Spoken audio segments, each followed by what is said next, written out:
आज का विषय है कर्म।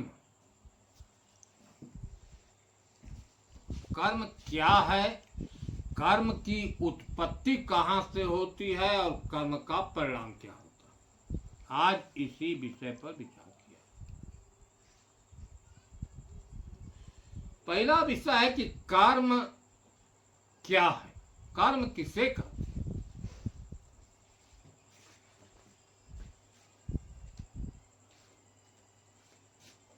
आप देख रहे हैं यह शरीर 5 तत्वों से बनी हुई है, आकाश, वायु, अग्नि, जल, पृथ्वी। यह घर है, इसमें 5 ज्ञानेंद्रियां हैं और 5 कर्मेंद्रियां हैं।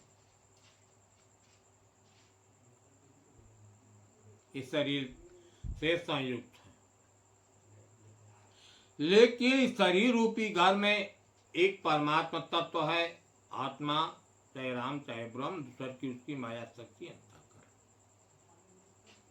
इतने से संयुक्त यह शरीर है। यह सब चेतन की ही चेतना से चैतन है, इनके पास स्वयं की सत्ता नहीं। लेकिन कर्म क्या है, अब इस पर हम अब विचार करें। अंतःकरण के अंदर यानी मन बुद्धि के अंदर संसार के निमित्त जो भाव उत्पन्न होता है, उस भाव में भावित होकर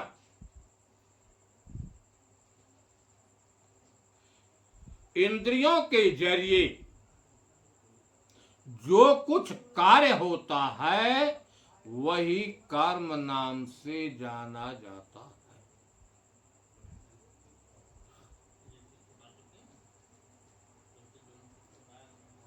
आप समझें कि कर्म क्या है, इसके बारे में आपने जाना कि अंतःकरण यानी मन बुद्धि के अंदर संसार के निमित्त जो भाव उत्पन्न होता है, उस भाव में भावित होकर शरीर से जो कुछ क्रिया होती है वही कर्म। अब दूसरा विषय है कि कर्म का जन्म कहां से होता है।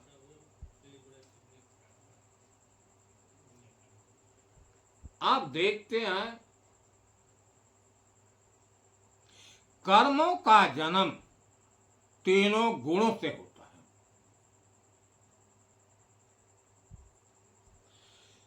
हमारे यहां 3 गुण हैं, सत, रज, तम।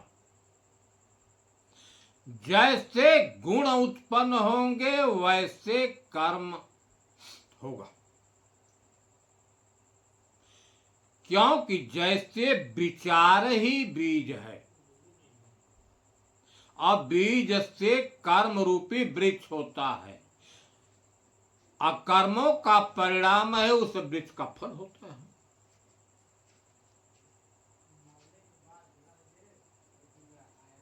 हम इस बिंदु पर पहुंचते हैं कि कर्मों का जन्म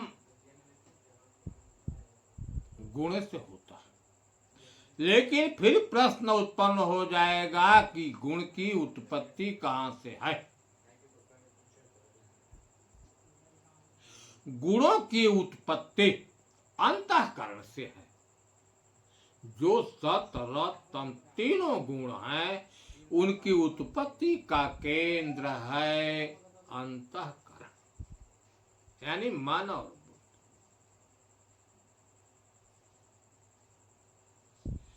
हमारे यहां एक भौतिकवाद है, एक अध्यात्मवाद। एक भौतिक जगत के लिए कर्म, एक अध्यात्मवाद के लिए कर्म होता है।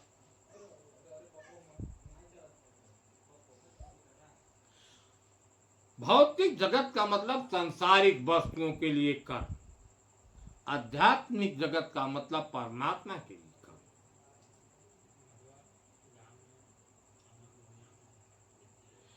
कर्म आपने जाना कि अंतःकरण यानी क्रिया का जन्म मन से होता है और गुणों के मुताबिक होता है। करने वाली यही 5 ज्ञानेंद्रियां हैं और 5 कर्मेंद्रियां। अब यह देखें कि शरीर में कर्म 3 भागों में विभाजित होता है। क्रियमाण कर्म अर्थात इस शरीर से जो शरीर हम इस समय पाए हैं, ये शरीर से जो कुछ कर्म होता हो, चाहे पाप का हो, चाहे पुण्य का हो, चाहे भौतिकवाद हो, चाहे अध्यात्मवाद हो, उसको हम क्रियमाण कर्म करते हैं, क्योंकि अभी इस शरीर से हम कर रहे हैं, तत्काल कर रहे हैं। कर्म हम किए, लेकिन कर्मों का परिणाम पूरी भोग नहीं पाए, बीच में शरीर छूट गया। कर्म तो हमारा है संचित अंतःकरण में, कर्म नहीं मिटेगा, है अंतःकरण में संचित। शरीर छूट गया, लेकिन अंतःकरण यानी चित्त रूपी यंत्र में टेप हो गया, संग्रहित है। कर्मों के मुताबिक फिर हमें जब शरीर मिलती है तो अगले कर्मों के मुताबिक स्वभाव बनता है और संस्कार भी बनता है। अगले कर्मों के मुताबिक ही हमारा स्वभाव बनेगा और संस्कार बनेगा,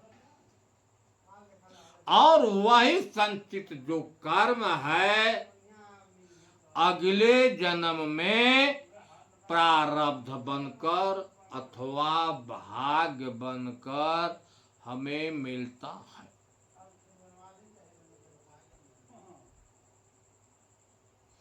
कोई भाग्य विधाता हमारा नहीं है न आपका, हम अपने भाग्य को बनाने वाले स्वयं हैं और बिगाड़ने वाले भी स्वयं।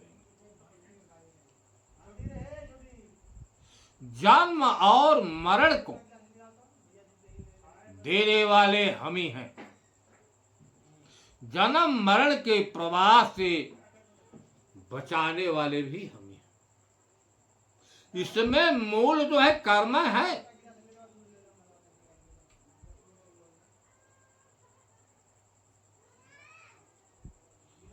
भौतिकवाद में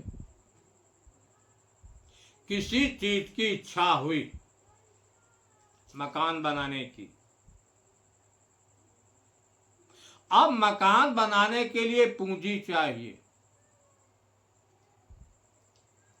पूंजी पास में नहीं है लेकिन मकान चाहिए, तो अब उसको मकान बनाने के लिए हमें पूंजी प्राप्त करना होता है। पूंजी के लिए कर्म करते हैं और इन कर्मों को कराने वाला कौन है? यही मन, और करने वाली यही इंद्रियां हैं। यही मन इस शरीर से चाहे अच्छे कर्म करा दे चाहे बुरे कर्म करा दे, जैसे गुण उत्पन्न होंगे वैसे कर्म होंगे।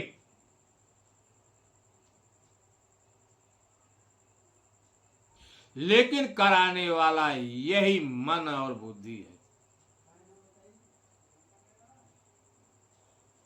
जब अंतःकरण के अंदर सतो गुण उत्पन्न हो जाते हैं, सत्य के रास्ते पर चलने वाले यह विचार हैं, ईश्वर का भजन करना जरूरी है, संतों की सेवा करना जरूरी है, दान देना जरूरी है, माया क्या है इसके बारे में जानना जरूरी है। या ऐसे जब भाव उत्पन्न होते हैं तो वैसे कर्म होते हैं। अब जानने के लिए मुझे संत के पास जाना पड़ता, लेकिन उत्पत्ति का केंद्र अंतःकरण है और करने वाली यही हमारी ज्ञानेंद्रिय। इसी अंतःकरण के अंदर जब रजोगुण उत्पन्न हो जाता है, रज माने होता है रस्सी बांधने वाला काम। जब रजोगुण उत्पन्न होता है तो क्या होता है कि नाना प्रकार की कामना उत्पन्न हो जाती है, इच्छा उत्पन्न हो जाती है, चाह उत्पन्न हो जाता है। इसमें प्रधान लोभ है। इसको जन्म देने वाला यही मन है और इस कार्य को करने वाली यही इंद्रियां हैं। इसी बुद्धि के अंदर जब तमोगुण उत्पन्न हो जाता है तब माने अंधकार विद्या नहीं दिखाई देता। क्या सत्य है, क्या असत्य है, क्या भला है, क्या बुरा, कोई बोध नहीं। मूढ़ता उत्पन्न हो जाती है, मोह उत्पन्न हो जाता है। जो नहीं करने योग्य ऐसे कर्म करते हैं, जो करने योग्य नहीं करते हैं। इसको भी जन्म देने वाला यही मन और बुद्धि है। करने वाले इंद्रियां किसी भी क्रिया का जन्म अंतःकरण से होता है। सतोगुण है तो अध्यात्मवाद, रजोगुण है तब परिवार, मोह, सांसारिक वस्तुओं। तमोगुण उत्पन्न हुआ तो मूढ़ता, अज्ञानता, हीनता और व्यभिचार, यही कर्म।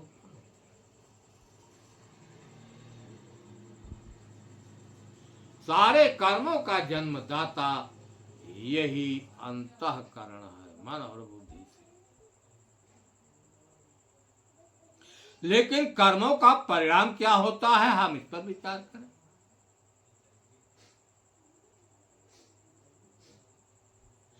खेत है, खेत में हम जैसा बीज बोते हैं वैसा वृक्ष उत्पन्न होता है और जैसा बीज है वैसा फल भी लगता है। अगर बबुल का बीज बोए हैं खेत में, बबुल का वृक्ष उत्पन्न होगा, कांटे लगेंगे। आम का बीज बोए हैं तो आम का वृक्ष उत्पन्न होगा, आम का फल लगेगा। यह शरीर क्षेत्र है, यह खेत है। इसमें कर्म रूपी बीज बोए जाते हैं। अब जो जैसा कर्म होगा वैसा परिणाम बनेगा। लेकिन कर्म कैसे हैं?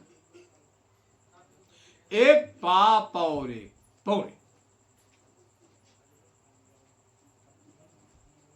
कर्म दो, एक पाप और एक पुण्य। पाप वह कर्म है जिससे दूसरे प्राणी दुख पाते हैं, तो पाप कर्म का पाप परिणाम। बुरा कर्म करते हैं तो बुरा परिणाम मुझे मिलेगा, अच्छे कर्म करते हैं तो अच्छा परिणाम मिलेगा। हम पुण्य करते हैं, दान देते हैं, यज्ञ करते हैं,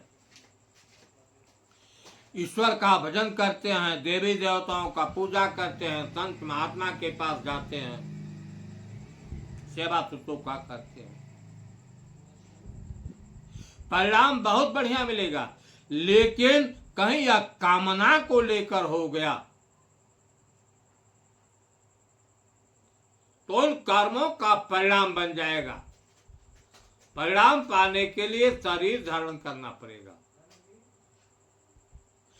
हम आप पूर्ण काम करें हमेशा, लेकिन निष्काम भाव से करें। दूसरे की सेवा मदद हमेशा करें, लेकिन कामना को लेकर न करें, क्योंकि कर्म बधे यह जीव जुग जुग आवे जाए। कर्म ही बंधन है।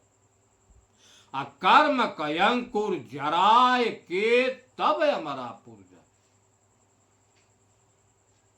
जैसे पाप है तो लोहे की बेड़ी है, पुण्य है तो सोने की बेड़ी है, लेकिन दोनों बेड़ियां हैं, दोनों बांधने वाली है। दोनों कर्म है। कर्मणा बद्धते जंतु विद्या तो विमुच्यते। संतों ने कहा, वेदों की ऋचाएं हैं कि यह प्राणी कर्म से बधता है और ज्ञान से ही मुक्त होता है। 5 तत्व लया तन किन्ना, सो तन लय का किन्ना। अरे कर्म के बस जीव कहता है, कर्म कह जाओ देना। प्रारब्ध कर्मों से यह शरीर रूपी सैया मुझे मिली है, शरीर मिला है, लेकिन हम शरीर पाकर क्या किए? फिर कर्म शुरू किए। कर्म क्या है? सांसारिक वस्तुओं की चाह, उसकी पूर्ति के लिए कर्म करते हैं। लोभ के लिए कर्म करते हैं। लोभ है सांसारिक वस्तुएं हो, जाए धन हो, दौलत हो, पूंजी हो। हमने परमात्मा तत्व को पाने के लिए कभी कर्म नहीं किया। कर्म के बस जीव कहता है। कर्म करते हैं, कर्मों का परिणाम बन जाता है। उस परिणाम को पाने के लिए बार बार शरीर धारण करना पड़ता है।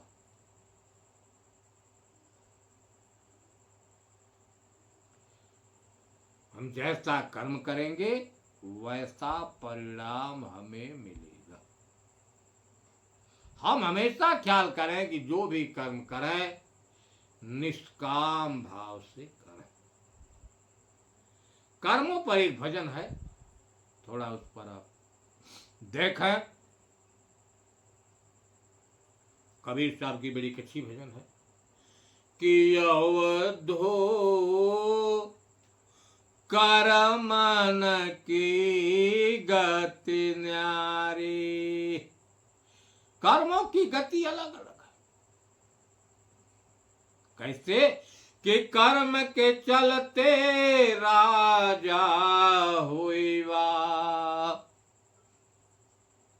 कर्म के चलते राजा होता है। तप चुक राज, राज चुक नरका। तपस्या से चुकता तब राजा होता है। हेतु कर्म है। अकर्मई ते भिखारी। जब तुमने किसी को कुछ दिया ही नहीं, केवल शोषण किया, तो शोषण का परिणाम तुम भी भिखारी होगे। कर्म के चलते राजा होइबा, कर्मई ते भिखारी। कर्म के चलते जीव जग आयल, माया में रुझायल। कर्मों का परिणाम भोगने के लिए यह जीव फिर संसार में आया। शरीर मिला, जब शरीर पाया तो फिर सांसारिक वस्तुओं में आसक्त हो गया। कर्म के चलते सुख दुख पौला, जो जीवन में आयल। हमें जो कुछ सुख दुख मिलता है, अपने कर्मों का ही परिणाम मिलता है। न कोई भगवान देने वाला है, न कोई देवी देवता देने वाला है, न यह समाज देने वाला है। समाज भी देता है तो कर्मों का परिणाम भी देता है। देवी देवता वही देते हैं और भगवान नाम का वो चीज है वो हमारे कर्मों का ही परिणाम देता है। अर्थात सुख दुख अपने कर्मों से ही मिलता है। कर्म के चलते संगी साथे मातु पिता यरु भाई, कर्म के चलते धन यरु दौलत महल अटारी होई। प्रधान कर्म करने के चलते कोई परिश्रम देकर महल अटारी बना लेता है। कर्म के चलते धन यरु दौलत महल अटारी होई, कर्म के चलते स्वर्ग जात है कर्म नरक ले जाई। अगर पुण्य कर्म है तो कर्मों का परिणाम भोगने के लिए स्वर्ग जाना पड़ता है, लोग कहते हैं। अगर बुरे कर्म है तो नीच योनियों में जाना पड़ता है, जिसको हम नरक। जग में जीवन कर्म के चलते, जब तक कर्म रहाई। हमारा जीवन कर्मों पर चला, कर्म ही धूरी है। कर्मों के चलते हमारा जीवन चल रहा है। जिस दिन कर्म समाप्त हो जाओ वैसी दिन जीवन समाप्त हो जाएगा। न कर्म रहेगा न कर्मों का परिणाम बनेगा। जग में जीवन कर्म के चलते, जब तक कर्म रहाई। कर्म सुधार कर्म को मेटो, निष्कर्मी हुई जाए। अब ने कहा कर्म सुधार। कर्मों में क्या सुधार करना है? वह कर्म करें जिससे किसी को दुख न हो, सबकी भलाई हो, ऐसा काम कर। लेकिन जो कर्म कराएं निष्काम भाव से कराएं, कामना को लेकर कर। यही कामना जो है सबसे बड़ी रस्सी है बांधने वाली। कर्म सुधार कर्म को मेटो, निष्कर्मी हुई जाई। निष्कर्मी जब जीव होए जाई, तब भव बंधन छूट जाई। कहीं कबीर सुना भैया संतों, अरे सत में सूरत लगाई। सूरत फंसे संसार में, ताते पर गयो दूर। सूरत बांधे सिर करो आठो पर जो। अरे परमात्मा तो हर वक्त हाजिर नाजिर है, केवल आपकी खोज दूर है। आपको सतगुरु से मुलाकात नहीं है। जिस दिन सतगुरु से मुलाकात हो जाएगा, आगन विदेश हो जाएगा। तब हो जाएगा कि घट ही में सूझत नहीं, लानत ऐसी जिन तुलसी यही संसार को भयो मोतिया बिन साए बंदगी।